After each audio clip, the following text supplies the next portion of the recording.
Refleksi I thithjes është një refleks primitiv oral, bazë për zhvillimin e funksioneve oromotore, që fillojnë që të zhvillohet që në javën e 32 të shtatzanisë dhe vazhdon deri në muajin e 4 të jetës.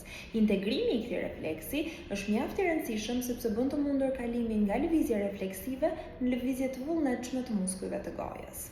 Tek një fëmijë I cili e ka të paintegruar refleksin e thithjes, mund të vini re jargëzim të shtuar, përtypje jo efektive, shtyrje e gjuhës përpara në mënyrë të vazhdueshme, futja e objekteve në gojë më shumë se sa duhet, si dhe me kalimin e moshës edhe probleme me artikulimin. Një ushtrim mjaft efektiv për integrimin e refleksit të thithjes është pirja nëpërmjet një pipe.